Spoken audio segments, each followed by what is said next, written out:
Warning! Kinda Murdery contains adult themes, explicit language, and descriptions of violence. It is not suitable for anyone, and we recommend you stop listening now.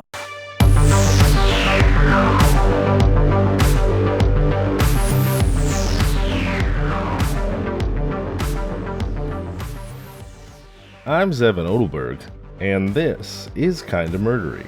I'm back from my summer vacation and thrilled to be reunited with all of you. And by way of greeting, I'd like to say simply this. Here's Johnny! Many of you probably recognize that terrifying greeting as Jack Nicholson from Stanley Kubrick's seminal horror movie, The Shining. Now, if you've never seen The Shining and you're at home right now, stop listening to this podcast this minute and start watching The Shining. And if you've never seen The Shining but you plan to keep listening to Kinda Murdery right now, then this is your spoiler alert. There are Shining spoilers ahead. Okay, if you, like me, love The Shining, you probably know that the movie name for the remote winter lodge in The Shining is the Overlook Hotel. And you're probably aware that the Overlook Hotel is haunted. And it's not benignly haunted, oh no. The Overlook is full of scheming, ravenous ghosts who want to steal and eat your soul and maybe get you to commit some murders while they're at it. Now, obviously, the Overlook Hotel is a fictional hotel from a fictional movie based on a fictional book by Stephen King. But if The Shining proves anything, it's that fictional can still be very scary. But I think we all know what's scarier than fictional haunting and fictional suicide and fictional murder. That's right, true crime is scarier. I'm talking about real haunting, real suicide, and real murder. And today, I'm going to tell you the true story of a real hotel in downtown Los Angeles. A real building that still stands. And it's no tantalizing over-exaggeration to say that this hotel could accurately be described as LA's real-life Overlook. Several articles were instrumental to putting this episode together, especially a 2023 article from allthat'sinteresting.com by Katie Serena, and another written in 2019 for discovery.com by Ruben Westmass. As always, all my sources are in the show notes. And now, if you're ready, please join me as we uncover what truths we can and solve what mysteries we may. Kinda Murderies, the Cecil Hotel, starts now.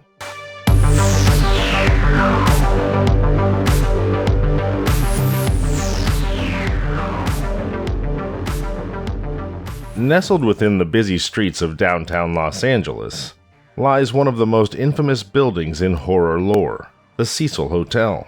You may remember it as a stopover for Frank Lindsay, the fry cook killer, from my last episode with Anson Maddox. Since it was built in 1924, the Cecil Hotel has been plagued by unfortunate and mysterious circumstances that have given it perhaps an unparalleled reputation for the macabre. At least 16 different murders, suicides, and unexplained paranormal events have taken place at the hotel, and it's even served as the temporary home of some of America's most notorious serial killers. The Cecil Hotel was built in 1924 by William Banks Hanner. It was supposed to be a destination hotel for international businessmen and social elites. Hanner spent $1 million on the 700-room Beaux Arts-style hotel, complete with a marble lobby, stained glass windows, palm trees, and an opulent staircase. If you, like me, are all too aware of inflation these days, you might be curious to know that $1 million in 1924 is approximately $18 million today. William Banks Hanner would come to regret his investment.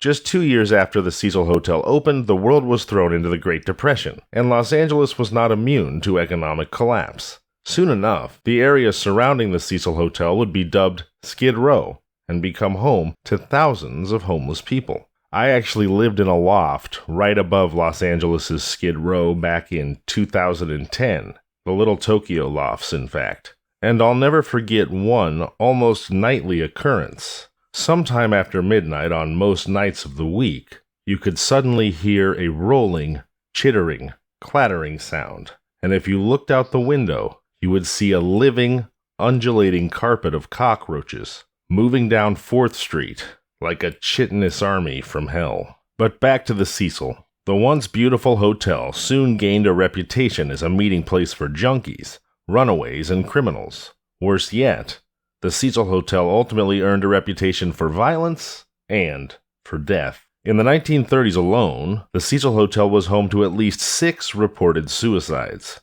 A few residents ingested poison, while others shot themselves, slit their own throats, or jumped out of their bedroom windows. In 1934, for example, Army Sergeant Louis D. Borden slashed his throat with a razor. Less than 4 years later, Roy Thompson of the Marine Corps jumped from atop the Cecil Hotel and was found on the skylight of a neighboring building. The next few decades only saw more violent deaths. In September 1944, 19-year-old Dorothy Jean Purcell awoke in the middle of the night with stomach pains while she was staying at the Cecil with Ben Levine, 38. She went to the bathroom so as not to disturb a sleeping Levine and, to her complete shock, gave birth to a baby boy. Dorothy had no idea she'd been pregnant. Mistakenly thinking her newborn was dead, Purcell threw her live baby out the window and onto the roof of the building next door. The infant did not survive, and at her trial, Purcell was found not guilty of murder by reason of insanity and was admitted to a hospital for psychiatric treatment.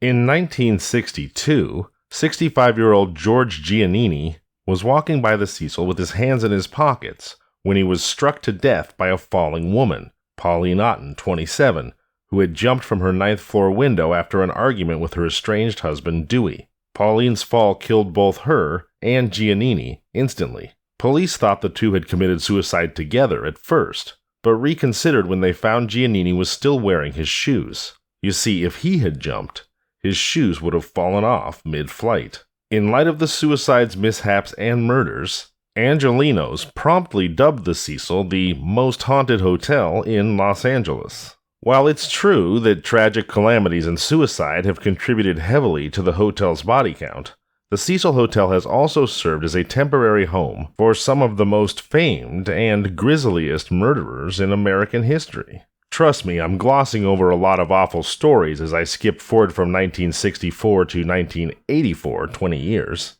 to a bloody time span of less than a year and a half between April 1984 and August 1985, when Richard Ramirez, better known as the Night Stalker, was the terror of coastal California and murdered no fewer than 38 people, ages 9 to 83, in a killing spree that spread all the way from Orange County to San Francisco. And when he was operating in Los Angeles, his base of operations was, yes, you guessed it, the Cecil Hotel. He even disposed of evidence, including bloody clothes, in the hotel's dumpster. After killing someone, he would throw his bloody clothes in the dumpster and saunter into the hotel lobby either completely naked or only in underwear. None of which would have raised an eyebrow, wrote journalist Josh Dean, since the Cecil in the 1980s was, quote, total, unmitigated chaos. At the time, Ramirez was able to stay there for a mere $14 a night, and with corpses of junkies reportedly often found in the alleys near the hotel and sometimes even in the hallways, Ramirez's blood-soaked lifestyle surely raised nary an eyebrow at the notorious Cecil.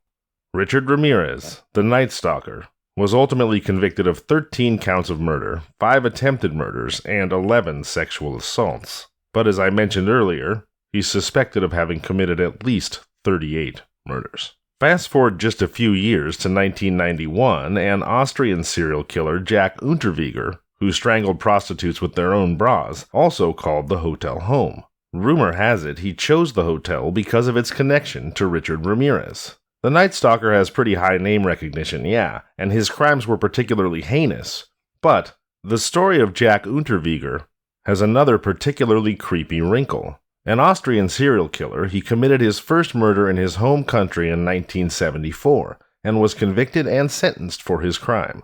About 10 years later, he released a memoir entitled Purgatory, or The Trip to Jail, Report of a Guilty Man. The memoir became a bestseller, and helped convince officials he had reformed. Spoiler alert, he hadn't. Unterweger had fooled more than just the cops. His story was soon told as an example of the prison system's success, and eventually, he even began working as a journalist and public broadcasting host on the true crime beat. His specialty? The heinous murders of sex workers, just like the crime that had led to his conviction. In 1991, he checked into the Cecil to cover a story about street crime in Los Angeles. While he was in the city, 3 sex workers were attacked and killed in a way that mirrored Unterweger's crime, and police were able to definitively tie the journalist to the murders. Most disturbing of all was the fact that as police on both sides of the Atlantic began to more closely examine the case, they realized that Unterweger had also committed many of the very same murders that he had covered on the air.